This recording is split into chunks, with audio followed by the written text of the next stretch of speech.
মনে করো তুমি এখন খুব ছোট, তুমি স্কুলে গেছো, স্কুলে গেলে এবার স্যার ডাকে না যে হ্যাঁ শফিকুল, তখন তুমি কি বলো? Yes sir. উঠে দাঁড়িয়ে বলে ইয়েস স্যার। কে বলে উপস্থিত, কে বলে হাজির। এই যে ইয়েস স্যার, উপস্থিত, হাজির, এই যে যখন স্যার ডাকলো আমি তখন হাজিরা দিলাম, যে খাতায় লিখতেছে, আমার নামটা লিখতেছে, আমি উঠে হাজিরা দিলাম যে আমি উপস্থিত স্যার, আমি এখানে আছি। এই যে উপস্থিত বলতেছি, এই কাজটা তুমি করে আইছো কোথায় জানো? মক্কা শরীফে যখন তুমি গেছো তখন তুমি কি বলেছো? লাব্বাইক আল্লাহুম্মা লাব্বাইক। তার মানে কি?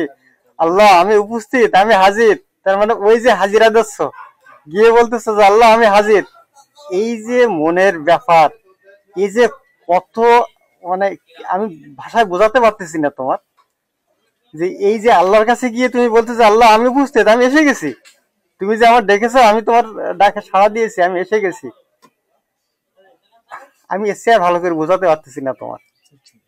তো এই যে আল্লাহর কাছে যাওয়া, গিয়ে আমি আল্লাহর কাছে হাজিরা দিছি, তাহলে আগে যে মানুষ ছিলাম এখন কি সেই মানুষ থাকবো? প্রত্যেক কথার অর্থ যদি আমরা জানি, তাহলে এই যে তুমি যে আগে যদি এইগুলো জানতে, তাহলে তুমি যখন ওখানে গিয়ে বলতে যে আল্লাহ আল্লাহুম্মা লাব্বাইক বলেছো না এই কথাগুলো, ওইখানে গিয়ে যখন এই কথাটা বলার সঙ্গে সঙ্গে তোমার আনন্দে তোমার চোখে পানি চলে আসতো। কারণ তুমি বুঝতে পারতো যে আমি লাব্বাইক আল্লাহুম্মা লাব্বাইক মানে আমি কি বলতে চাচ্ছি। গিয়ে আল্লাহর কাছে হাজিরা দিচ্ছ যে আল্লাহ আমি এসে গেছি, আমি হাজির। তুমি দেখেছো আমি এসে হাজির। তুমি রজা মোবারকে যখন গেছো, তুমি সালাম দিছো না? সরাসরি রাসূলুল্লাহর ওখানে সালাম দিলে সরাসরি রাসূলুল্লাহ দেখতে পায়, তাদের দেখে। তাহলে তুমি রাসূলুল্লাহ সরাসরি দেখা দিয়েছো, বিরাট ব্যাপার। এইসব কথাগুলো যদি তুমি আগের থেকে জেনে যাও, তাহলে তুমি যখন ওই পাশে যাবা তখন কিন্তু তোমার মনটা আরেক রকম হয়ে যাবে। আমি তোমায় বলতেছি না যে তুমি আগে খারাপ ছিলে, তা আমি বলিনি। আমি শুধু এটা বলতেছি তুমি আগে যে ভালো ছিলে সে তুলনায় এখন কেমন ভালো হয়েছে, তার চেয়ে বেশি না তার চেয়ে কম না একই রকম।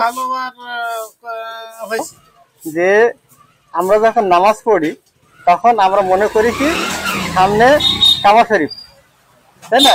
তাহলে এই যে তোমার উমরাতে যাওয়ার আগে যে মনে করতে সামনে কাবা শরীফ, এই কাবা শরীফ কেমন কাবা শরীফ তুমি দেখতে, আর এখন যখন নামাজ পড়তেছো এখন যে কাবা শরীফ দেখতেছো কেমন কাবা শরীফ দেখতেছো, একই রকম না এখন কি আরেক রকম দেখতেছো? আরেক রকম। এই যে কি অনুভূতি, এ বোঝানো যায় না। একজন আলেমের কাছে পরামর্শ নেবা, তোমার বিস্তারিত ঘটনা বলে তার সাথে পরামর্শ নেবা, নিয়ে যদি সে বলে যে না তোমার জন্য হজ ফরজ হয়ে গেছে, তাহলে তোমাকে অবশ্যই হজে যাওয়া লাগবে। তুমি এটা যেন মনে করো না যে আমি উমরা করে আসছি এই জন্য আমার মানে খরচ পূরণ হয়ে গেছে, আমার আর কোনো সমস্যা নেই। এটা মনে করলে কিন্তু চরম ভুল করো।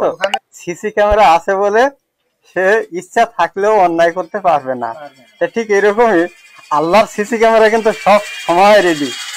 আমরা যা করছি সব আল্লাহর সিসি ক্যামেরায় ধরা পড়ে যাচ্ছে, সবটাই ধরা পড়ে যাচ্ছে।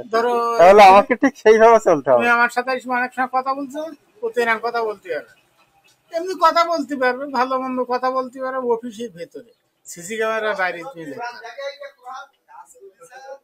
ঠিক আছে। আমরা কিন্তু সবসময় আল্লাহর সিসি ক্যামেরায় আটকে পড়ে আছি, সেইভাবে যেন আল্লাহ সবাই ভালো রাখে। আমাদের জন্য দোয়া করো।